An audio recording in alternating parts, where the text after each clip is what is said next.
Lydia, I have a story to tell you today. Are you ready for this? Yes, I love stories. Okay, good. I heard this the other day and it really hit me. And I think it's very relevant to what we're going to talk about today on our podcast. So I want to share it with you. Then I want to get your reactions. So this story is called The One-Armed Champion. And it's about a boy who was born without his left arm. And as a young boy, he, as young boys are, he had a lot of energy. He wanted to do something. And so he decided he was going to learn judo. And so he joined to train with a judo Japanese master, a sensei, I believe is what they call them. So the first week of his training, the sensei taught him this really cool, exciting judo throw. And then every week after that, the sensei just kept having him practice this one throw over and over again. Well, after a couple of weeks, this boy was like, well, I see other kids that are learning other throws. Why shouldn't I be learning some other throws? And the sensei was like, no, just trust me. This is just the one you need to focus on. Pay attention to this one. Just practice this. And so he's like, okay. Well, a few months later, they were going to tournament. And so this boy was, he was scared. It was his first tournament. He knew he was going to be matched against some other experienced judo players. But the first two matches, he used this throw and he easily won the first two matches. He was surprised. The audience was surprised, but it was great, right? So then his third and his fourth match, they were a little harder, but again, used the same technique and he won. So he made it into the finals. And this time he was matched with a bigger, stronger opponent. And so at this point, the referee was a little nervous and was like, he wanted to pause the game and because he was concerned the boy would maybe get hurt. But the sensei said, no, let's go forward. Let's keep going, let him play. And so during this match, his opponent made a mistake and dropped his guard at one point. And the boy pinned him using this one move, and he won the tournament. So obviously very excited, the audience was excited, everything was awesome. And so on his way home, he was talking to his sensei about it. And he asked, he's like, how did I win this whole tournament using only one move? And so the sensei said, well, for two reasons. Number one, you dedicated your practice to mastering one of the most difficult throws in judo. Secondly, the only defense for that move is for the opponent to grab your left arm. Every time I say that or hear that story, that just gives me chills.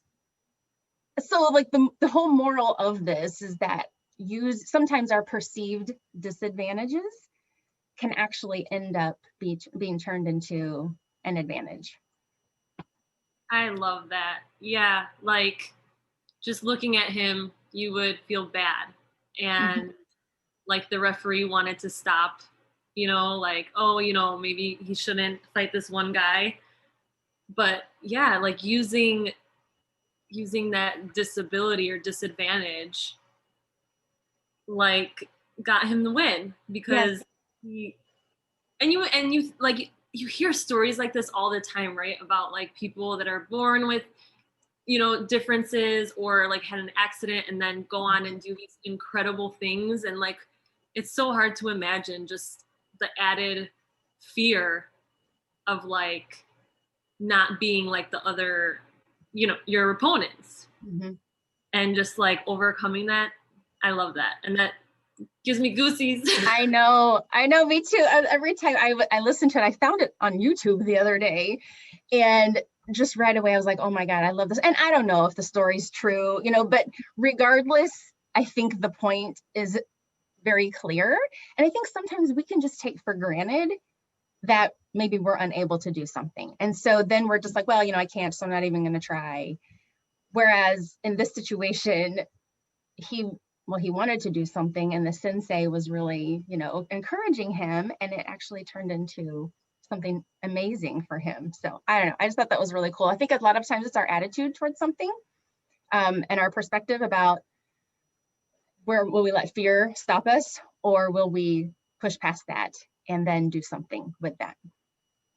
Yeah. And being vulnerable with what we can see as our weakness or our disadvantage. Because I think that, I mean, speaking in terms of like, you know, me or you, if we feel like there's something that happened in our past or something that we're dealing with that is a disadvantage or a weakness, we might be tempted to like hide it or not participate in activities that highlight that. Like obviously him doing judo highlights that he doesn't have an arm. You know what I mean? Like people are going to be very like focused in on that. So it's shining a light on that insecurity, or what could be an insecurity, I should say, because for him, like he used it for good, for to see like what opportunity he has in that like quote unquote weakness. Yes. So it's definitely like a lesson that we can all take away, that it doesn't have to be a missing limb, but it could be maybe you know, something that feels like a failure in your life, or you know, whatever, a weakness that like you are constantly trying to hide and just avoid situations that aren't gonna expose it. Yeah. And then if you just own it and just realize that it gives you an advantage in ways, or it can. Right. And I think, you know, stopping the comparison, I know we've talked about this a lot, you know, over the time that we've been doing Hope Warrior Project, and how comparison can really stop us too, because we think, well, I maybe am not able to do what they're doing, or that's not my talent or whatever. And so then, well, you know, maybe I'm not good enough or whatever, but I do have something, there's something that I do have that can be used for good. And that comparison, I'm not the same person as them. You know, this boy could totally compare himself to the other players and think, well, I can't do this. But so I think that just kind of lends to that idea of how comparison can really get in the way as well. So anyway, I just wanted to share that with you to start this off, because I thought it was just such a good story and a great lead into kind of what we're going to talk about today. Yeah, so what we are talking about today is, well, we're kind of wrapping up our second season, and we've heard a lot of incredible stories this season, to be specific, eight stories, and they all kind of follow this same idea of like seeing an opportunity in a quote unquote weakness or failure, and changing our perspectives on it so that we can use it for ultimately good. And all of these women did that and are continuing to do that, right? Because it's an ongoing process.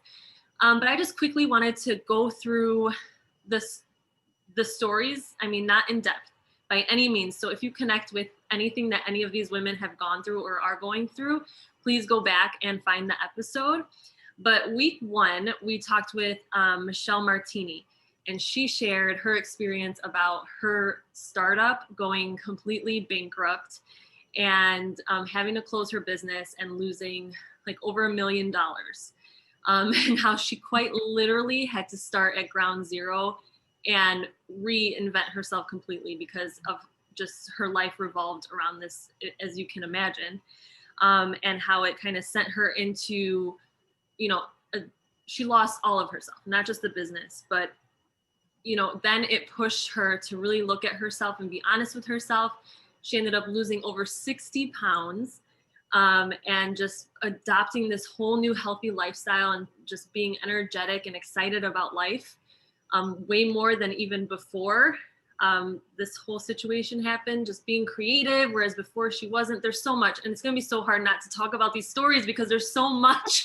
This is the teaser. This is the teaser. Well, anyway, like going from losing $1 million, having investors be mad at you, all this stuff, to like really like zooming in on what is important to her. And now she's a coach for other women, helping them do the same thing. Then we talked to Lindsay Kosik, who was really struggling with severe anxiety around the pandemic and like binging on the news. So I'm sure there's people that can relate to this one with how it's still happening. Yes, it's still happening. And so she had to get help and really find different ways to spend her time and not obsess, and ended up like pushing herself to go outside and take her family hiking.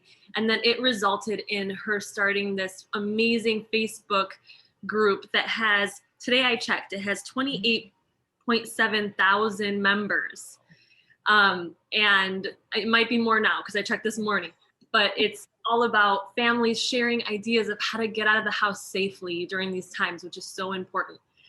Then we talked to Janine Goodpaster, who literally has somebody else's heart in her body right now. She had a heart transplant. And she talked about her journey of healing and how she thought the transplant was going to be the end. But when she woke up, the end of her suffering, I guess, that was the solution. When she woke up, she realized, oh no, this is only the beginning, right? Because there was a whole healing process that really challenged her. She had to have a lot of help from caregivers. And it was really frustrating for her because she couldn't help herself physically.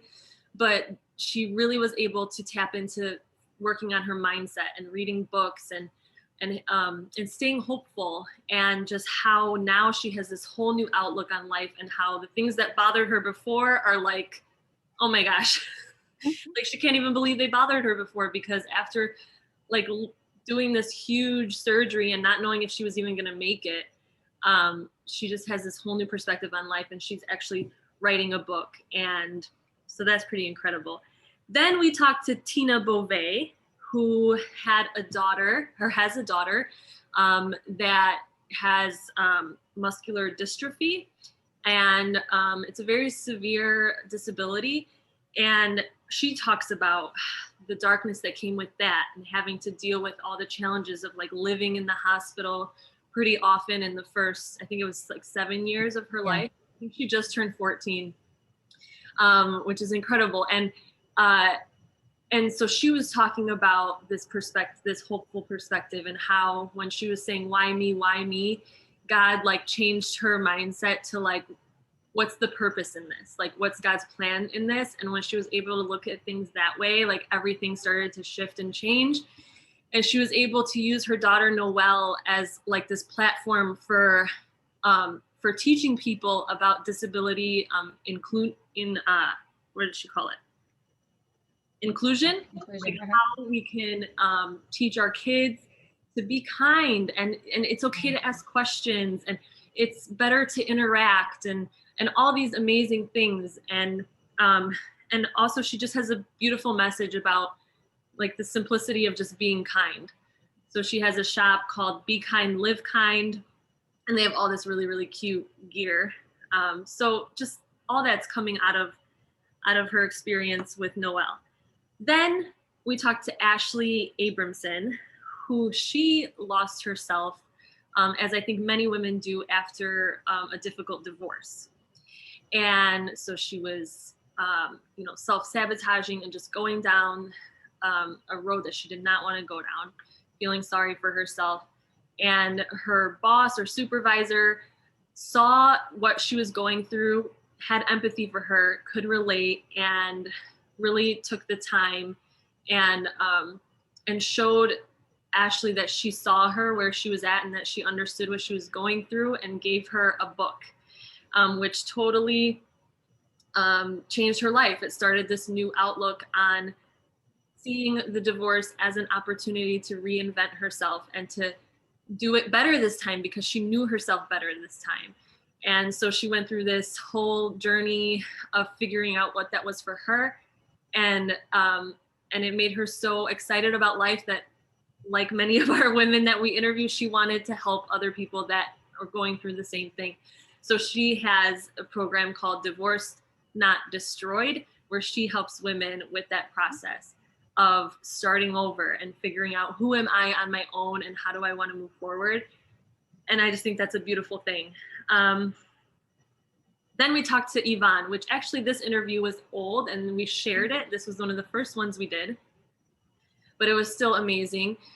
She was in an abusive marriage and just feeling really powerless in it, but was able to break out of it and find her power by, her own methods of getting to know herself and connecting spiritually.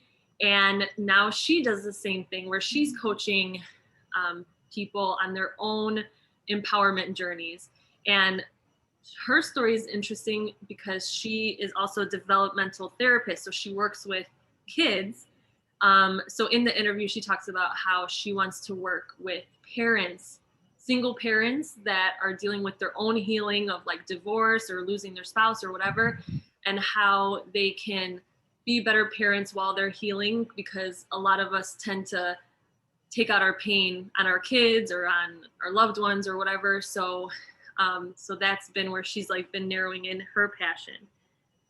Almost there. Then we talked to Melissa Todd, who was struggling with severe postpartum anxiety after her second child was born.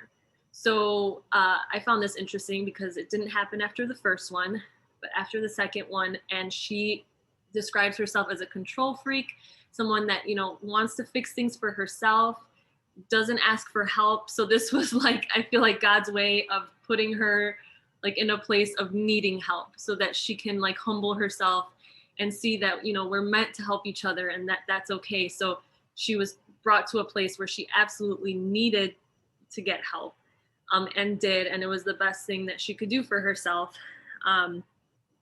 You know, letting go of expectations of what she thought life was going to be like or who she was before.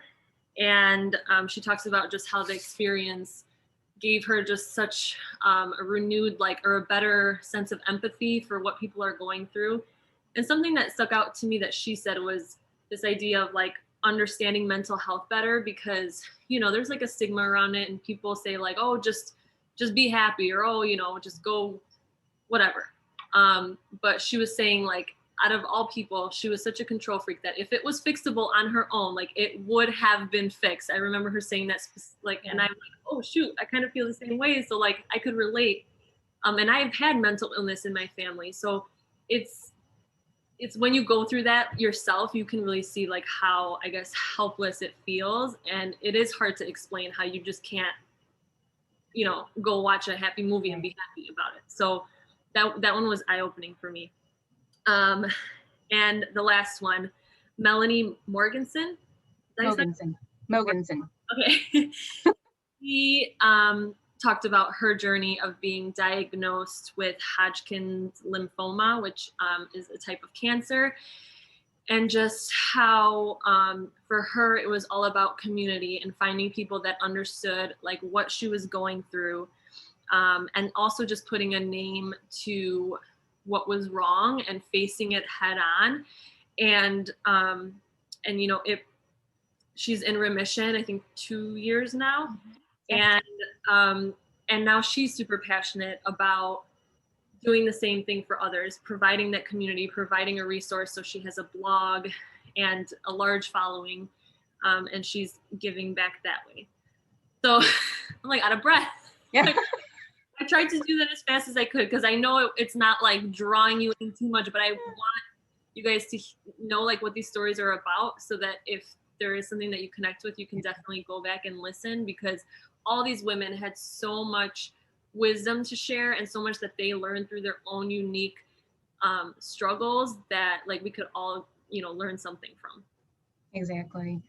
And you know, it's funny that, you know, this year we've interviewed, you know, in season 2 and some of our season 1 guests, you know, it was all in this year, this crazy year, right? Where it's so easy to focus on the bad things that are happening this year. And so I think it was really, I mean, it was good for me to have this kind of continual interaction with these women that were sharing their stories of hard times. You know, I mean, we're all going through hard times right now this year for a variety of different reasons, but hearing that they have gone through some really, really difficult times in their lives and how they were able to, again, shift that perspective, do something different, look at it differently, and find the blessing through it. And I think that is so important this year, to find the blessings.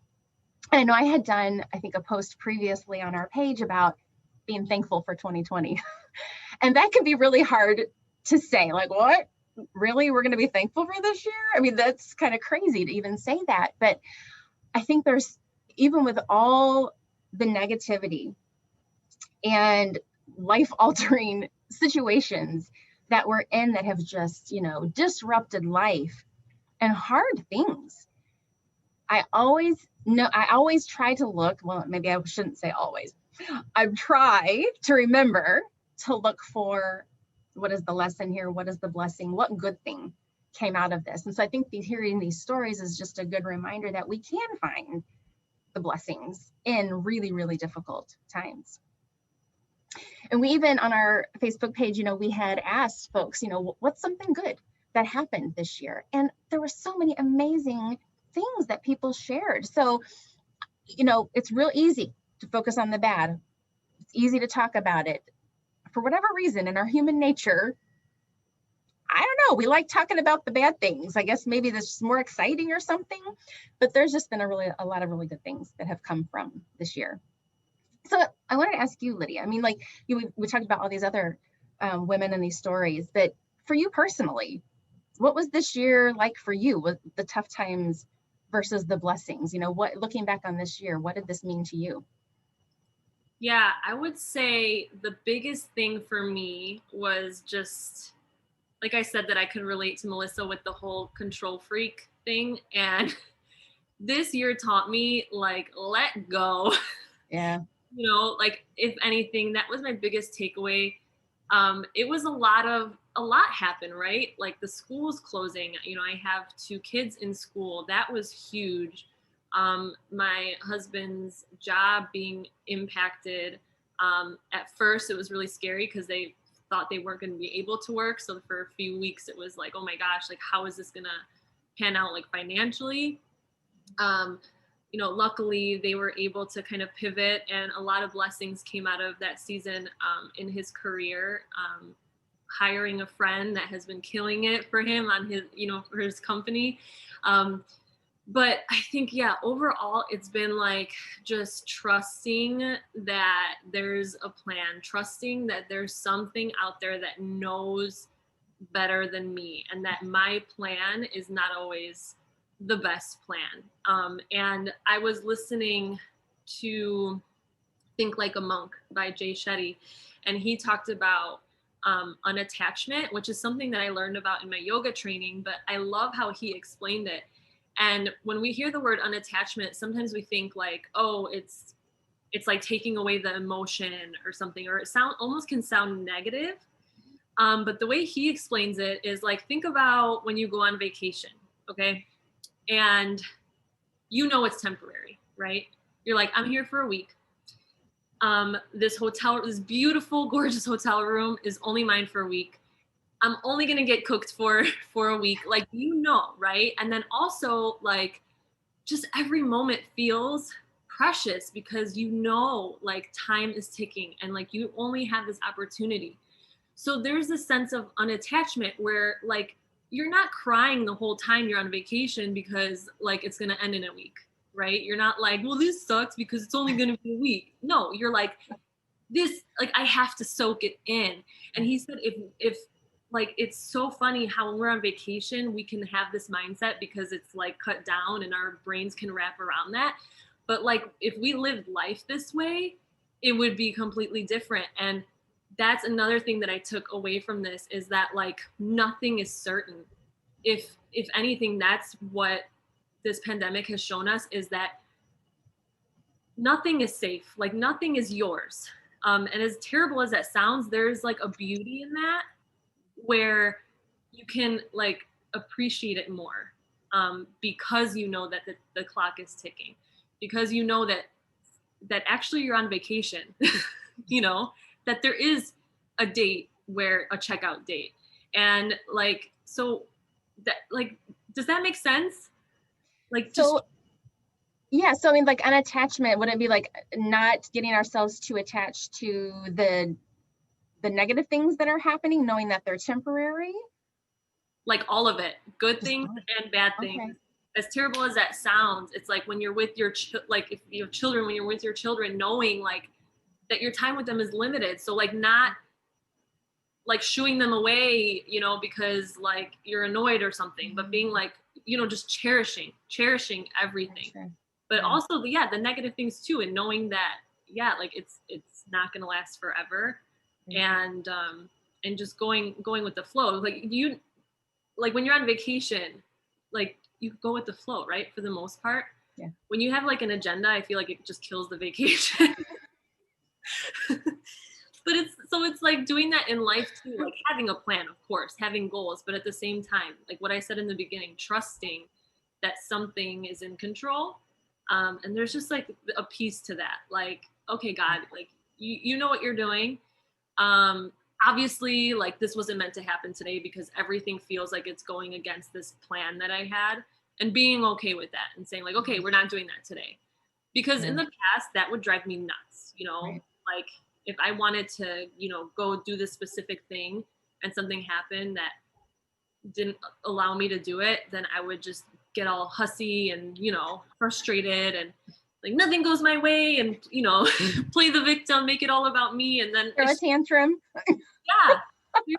And now like it's the normal thing because now it's like I'm almost used to things not going according to plan because of not knowing what is even going on in the world, like not knowing if I'm going to be able to go to a restaurant or to the gym or my kids are going to be able to go to school. Like every day they go to school, I'm like, yay. Whereas before I didn't realize what a blessing that was. Right. Well, we took it for granted before. Yeah. Never in the past would I have thought, oh, well, we won't be able to, you know, get together with friends or go out to dinner or do this. I mean, some of the things that have happened this year, never in a million years would I have ever thought they would happen. But I feel like it's that sense of, like you said, letting go, knowing that, okay, I'm not in control, and just accepting what is.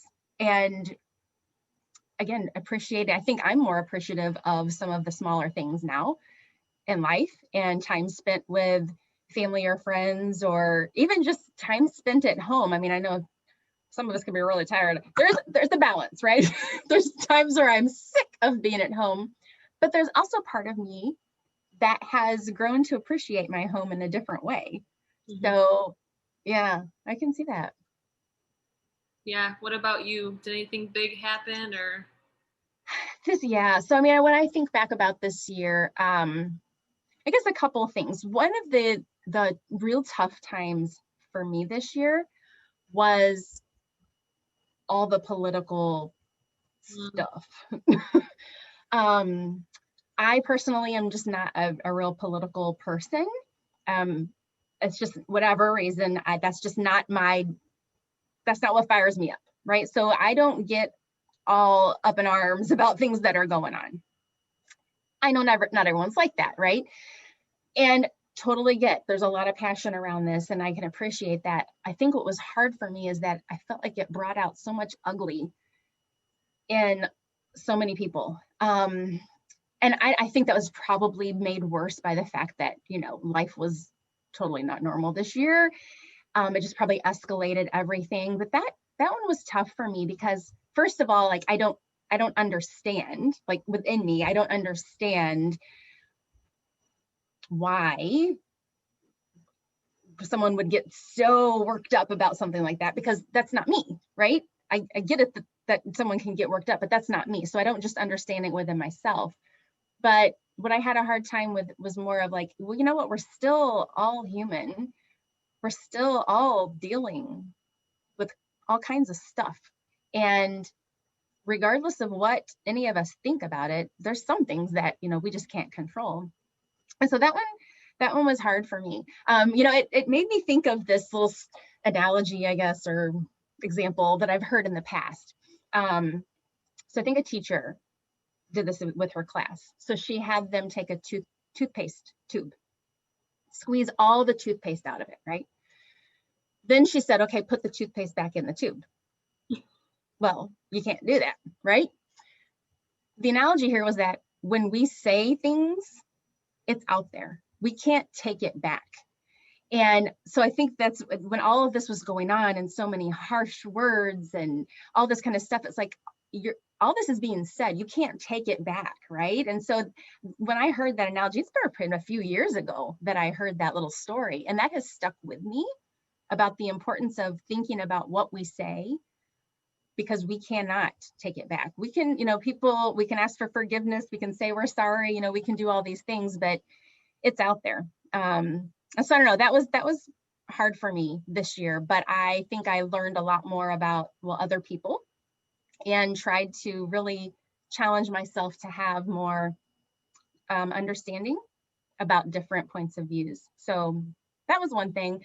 The other big thing that happened for me this year was my company went through a huge reorganization, and they were going to be getting rid of a lot of jobs. We knew a lot of people were going to be losing their jobs this year, which in itself is stressful and hard. For me, it ended up being a blessing because I was able to elect to leave with a severance package. So for me, this horrible thing basically that happened and affected so many people in really hard ways, for me, it ended up being a blessing because it gave me the opportunity to leave my job, and now I can focus on this full time, which has been my goal since we started a couple of years ago. So, and to be honest, the way it all worked out is almost unbelievable. Like just some of the way that things happened, the order, it's unbelievable. So just I have to thank God that everything worked out that way. So that was a huge blessing for me. But again, it was through a tough time, and so it was trying to balance that I hurt, that emotion, the sad emotion with the excitement emotion. Yeah, a lot of emotions this year. I mean, they're still happening, but so many emotions. Yeah, I almost forgot about all the political madness. That was a huge, huge thing. But it's like now that the election's over, it's kind of like it died down quite a bit. But yeah, during that time, I just honestly stayed away from social media because I know that when people are scared, they just act out. We all do it in our own ways, you know? So it's like sometimes you just gotta just like hold your breath. You know, wait for it to be over, because yeah, that was tough. And yeah, the BP thing, that's insane. Like I still can't believe it. It's your last week. Yeah. And I remember you telling me that it was happening and just knowing right away in my soul that it was like a God thing, because I can remember being at that where were we talking about Hope Warrior Project for the first time, that Mexican restaurant? Yes. Yeah. Sammy's, I think. Yeah. I remember you saying like that you wanted to get out of your corporate job, and like it's just feels like just yesterday. I know. It's been over 2 years, but yeah, amazing. We are. But yeah, so as we said, this is like the finale of our season 2. So we, are going to be back with more stories. But we did want to share a little bit more in depth about like some highlights from this season. So, I just went really quickly through the stories. But some main themes that I would like to touch on is something that really stuck out to me is this idea of like grieving. And I think it stuck out the most in Ashley's interview. The one she was talking about getting divorced, and part of her program, like the whole second section of her program, is helping women to grieve the marriage, I guess. And it's, when you think of grieving, like usually you think of like losing a person, right?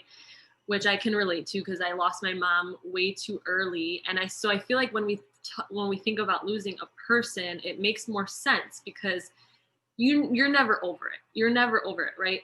I still like, there's little things. Whenever I go through a yellow light, I think of my mom, because when I was a teenager and I was driving with her one day, like people do weird things with yellow lights. I don't know if you have your own little thing, but I used to like kiss my hand and then touch the top of the ceiling of the car, and it's like good luck, right? Like, oh, thank you for giving, thanks God for giving me the light. And I remember her like giving me the weirdest look, like, what are you doing? And for some reason, like that stuck. And so now every time I go through a yellow light, I'm like, like part of it's like a happy little feeling, like, oh, remembering, but part of it's like a heartbreak.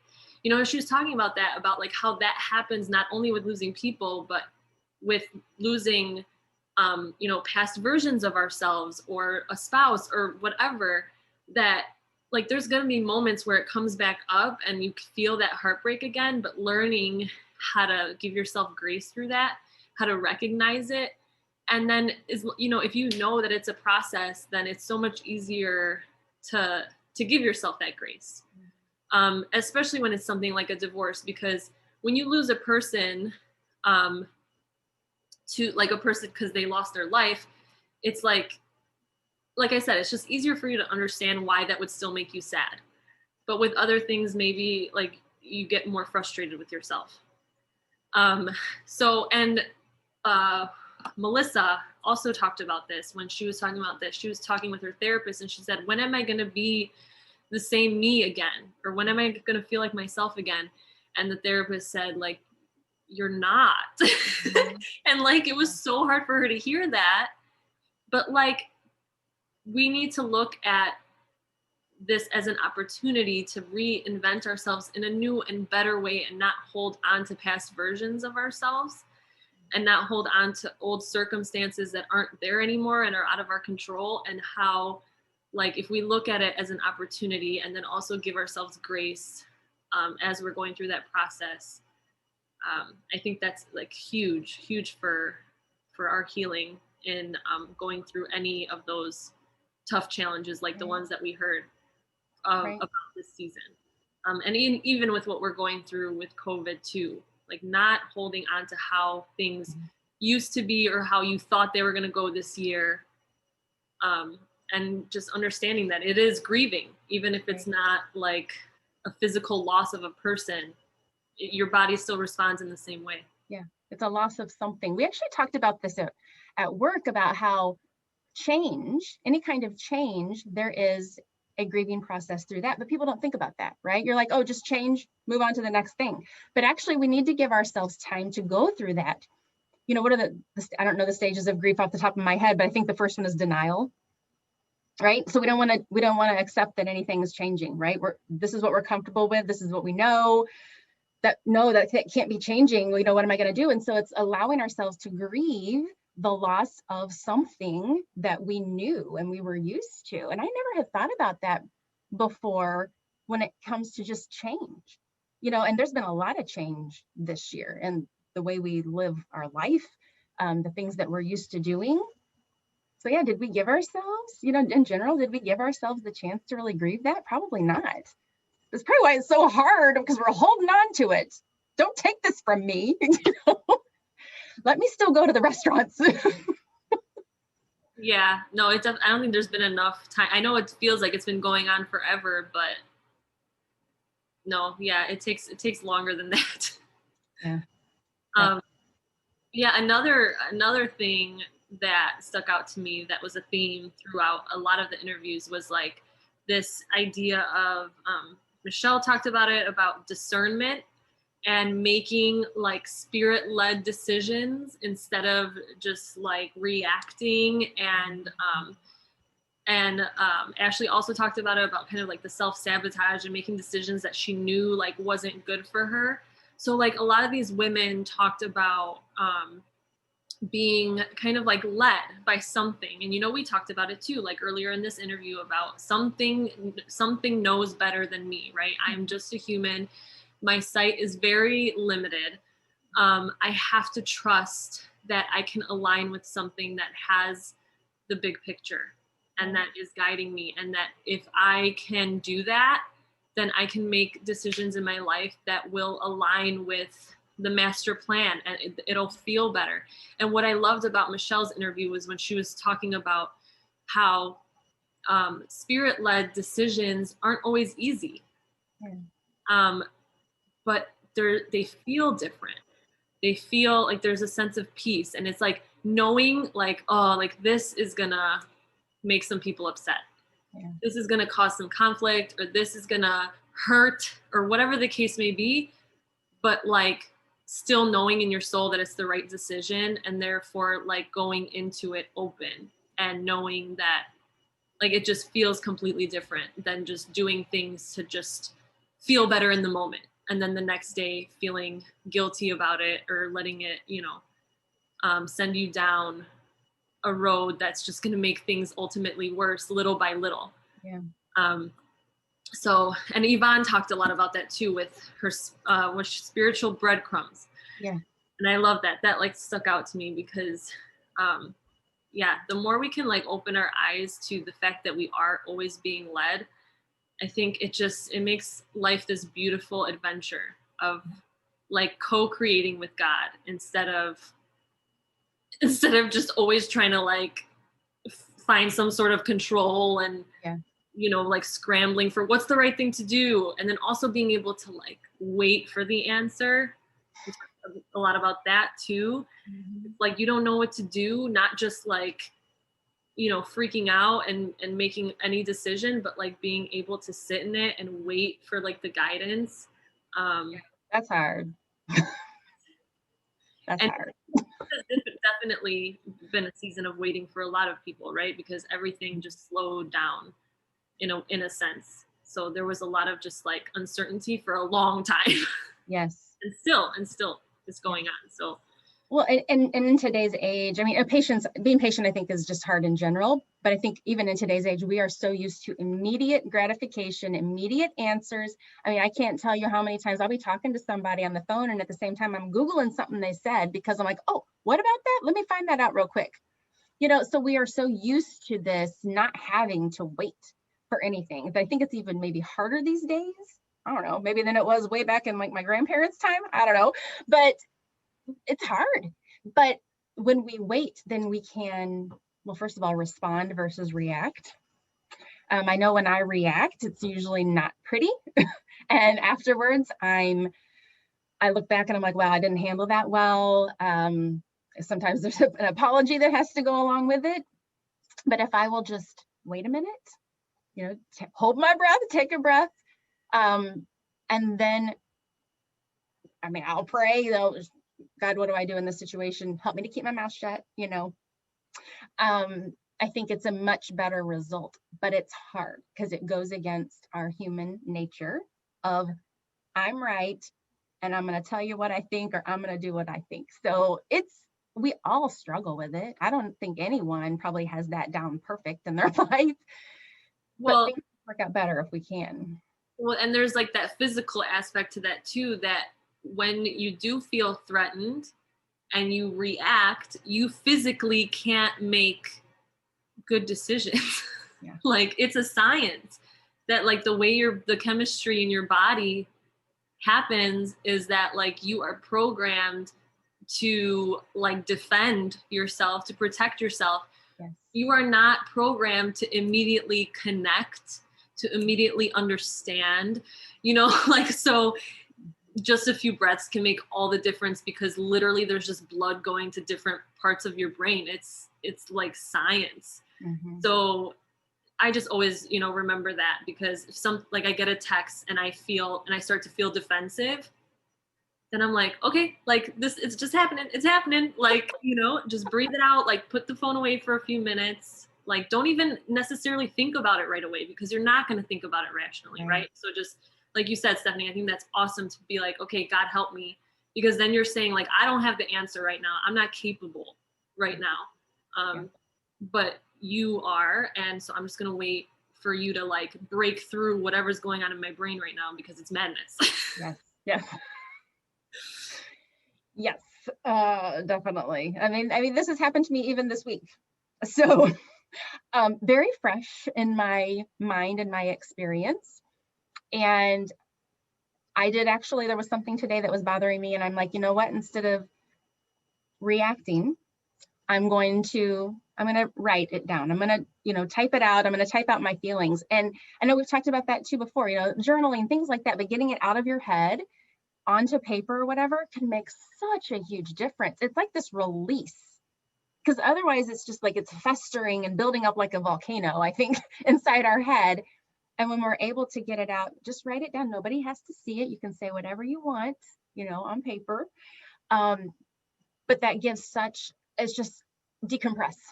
And I found that to be really helpful too. Not always perfect at it, but when I do it, I'm glad I do it.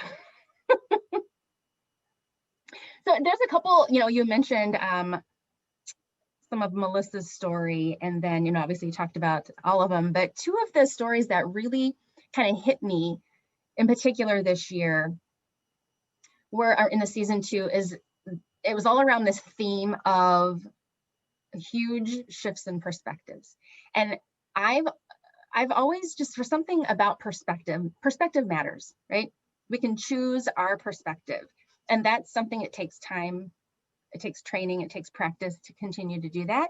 But I think that's why these two really hit me, is because that's something I really think about a lot. So Tina Beauvais was talking about how, I think you mentioned it, how she was initially in this mindset of why me? Why is my daughter suffering with this disability? Why are we stuck in the hospital? Why is this happening to me? This wasn't supposed to happen to me. And then how she was able to get to that point of shifting it to, what is the purpose in this? What is God's plan for this? And wow, what a huge difference that can make in how we look at a situation. I mean, it's like putting on a different pair of glasses and completely seeing it differently. So that was a really stood out to me, as well as Melissa, when she talked about changing her perspective to what if, because she had all these, well, what ifs. So she's going through the postpartum anxiety. Well, what if this happens? What if that happens? What if I'm never myself? What if something happens to my child? Just the constant what if, what if. And through her therapy, she was able to shift that to even if. So, okay, even if that happens, I can handle it because this. I've got the tools, or I can work through it. The what if, all it does is build up all this anxiety in our minds and our emotions, and it starts having a physical effect on our body. And there's no point to it, because those things may never happen. But you know what? Even if they happen, well, they happened. And so now what? How can I then go forward with that? And that, again, just a huge perspective shift that I think is so applicable to anything and everyone. These stories that we shared, they have their particular situation that they've shared, but a lot of the learnings and the insights from it are so applicable across the board. And those are two that really stood out to me this year that I have continued to think about and tried to kind of apply in my life since we had those interviews. I was actually, as we were talking, I was thinking I was actually talking to a friend today on the phone, and she said something like, oh, like, I hope everything is good by then, because like, what if this like her particular circumstance. And then I was like, okay, I'm like, but what if that does happen? Or like, even if that does happen, then what? And I challenged her, like, what would that look like? Right. And then she was like, well, it would suck, but I guess, like, and then she was able to like put, make a reality around it, like a possible reality that like that her mind could understand. Because I think, like, when we're just like, oh my God, what if this happens? What if that happens? It's just so like, we can't grasp it, because it's just like, we can't imagine, or we don't let our mind go there. But then once we're like, okay, so if that did happen, like, I have my family, I have this, I have that, like, I would figure it out. And yeah, maybe it would stink, but like, things could be worse, So, and I just felt like that shift in her, where in that like acceptance of like, yeah, like, even if that happened, like, I'd be okay. So that's something definitely that I've been, especially with what's going on in the world, there's so many what ifs right now for everyone. It's really an incredible situation that we're in, that we're all dealing with this same big thing. Yeah, exactly. So I recommend everyone get a little marker right on your mirror, in the morning, just say, even if, something to remind you, because we can forget. I mean, like, we can hear something and we're like, oh, that's really, really good. Yeah. And then something happens and we totally forget about it. So put something, out there as a little reminder to help you shift that thinking. So, all of this has been all around this idea of telling stories, right? So we've shared some things that have happened to us this year. I keep looking over here because I've got all our interviews on my little whiteboard, but all of these stories that we've heard from these different women, there is something so powerful about telling your story and others hearing your story. And so I think a lot of times maybe we can think, well, it's great for me to hear somebody else's story because then I can learn something or whatever. But it's also great for the person telling the story because, first of all, I think it helps them to understand their story better. It gives that release, right? So if I'm holding it into myself, maybe I'm just stewing on it, or I'm not even seeing it for what it really is. I'm not even grasping all of the nuggets about my story. And I think sometimes we can become so attached to something that happened to us, like something in our story, that it can tend to define who we are. And we hold on to that now forever. And when we're able to share our story and tell others, again, it's like a way to release it. It helps us, I think, kind of like grow beyond that story and then go from there.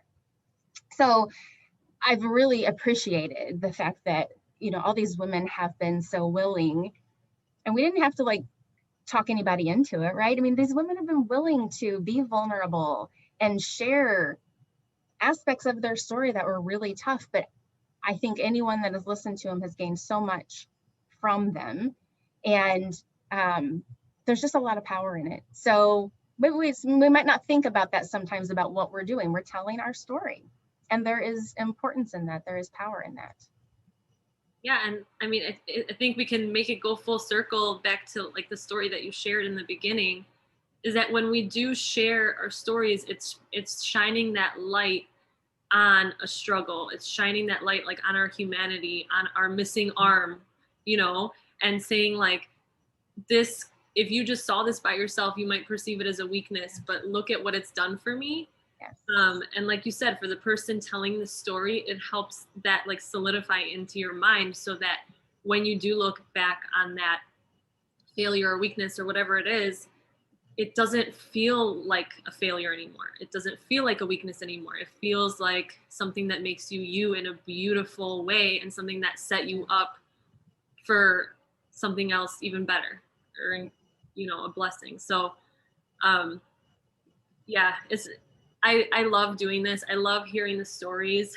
And just recently, I've been really like intrigued by this idea of storytelling and how our brains work, and how we remember things, and how it connects us, how we relate to others by hearing their stories. And so we're so excited to start a new season and hear a whole new batch of stories. And we really want to get even better at like helping people to share them in a way that impacts them and impacts others, because our lives are so complicated and complex. There's so many moving parts that some people that we talk to, like, we know they have incredible stories, but it's like they don't even know where to start, right? So it's that there's like an art to it too. And so I'm really excited about the next season, because Stephanie and I just recently started talking about putting together maybe some sort of workshop where we can help you or someone or whoever to narrow in on their story and find those blessings, because maybe you haven't found them yet. Maybe you haven't connected the dots yourself of how something in your past set you up for something amazing. And maybe just going through a process of reflecting, and then also just understanding how storytelling works, and kind of like what needs to be in there to make it compelling and make it exciting. I think I'm just really excited to learn more about that, because we've been listening to so many stories, and my brain definitely connects way differently when somebody's sharing a story about their life than when somebody's saying, this is what you need to do. This is a list of how to live a better life. Like, no, I want to hear what you were feeling, what was going on, how you did it, and how it impacted your life. Yes. So if you have heard some of our stories or enjoyed this episode, we want to invite you to subscribe. There's a whole nother season before this one. So if this is the first one you're listening to, go back, listen, write us a review, and then share these stories. So if you hear a story about, say, like the postpartum anxiety, and maybe you know somebody that might be dealing with that, share, because hearing these stories, and especially ones that are specifically what you're going through, and I can relate to this from when I was going through a really challenging time, and that's why we're here in the first place, is because I found healing in people saying, I've been there, I got out of it, and so can you. So I think the more like the more stories we hear about like these specific challenges that people encounter, the better, because with this pandemic, like we're all facing it, right? But there's a lot of things that people, when they face it, they feel very, very alone. Yeah. Like divorce or like mental illness, or having a child with a disability. Like all of these can feel very isolated in that. And, that's like what Melanie shared with us, that was such a huge help for her, is to find people that understood what she was going through and that could have empathy because they know. Yeah, and if you have a story that you want to share, if you're interested in this workshop that we're putting together, please email us. Our email is hopewarriorproject@gmail.com. We'd love to connect and to work together on this project. Maybe we could be the story senseis. That just came to me. This is how my mind works. Full circle. Yes. Yeah. So as Lydia said, subscribe. We have our YouTube channel. We are on Apple Podcasts. So you can subscribe to either or both of those. We, again, would really appreciate your reviews. If you found any of these stories helpful, please give us a review. It just helps, to Facebook and YouTube and everybody to kind of just share it even further. And we feel like these are really encouraging messages that we want to share. We want to get out there to encourage people in a time where I think we can all use it a lot. And we're going to be coming back, as Lydia mentioned, with season 3, and we're going to share with you our stories. So I know we've been interviewing all these women and sharing their stories, but we thought, well, gosh, we probably need to share our own stories with you as well. So we're looking forward to doing that, just to help you kind of get to know us even better. And then hopefully there's something from our stories that you will take away for your own life and that will help you as well. So stay tuned for that. In the meantime, please enjoy the holidays. Merry Christmas. Happy New Year. We're going into a new year. Who knows what it's going to be like? I'm just going to wait and see. I'm not going to be attached to any expectations here, right? We're going into a new year. There will be blessings in it as well as, I'm sure, some challenges, but we are going to do this together and become better people for it. So thank you, guys. Thank you. Merry Christmas.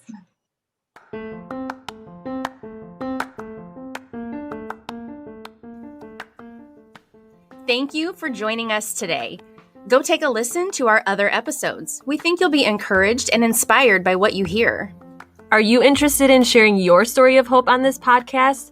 Contact us at hopewarriorproject@gmail.com. We'd love the opportunity to help you share your story.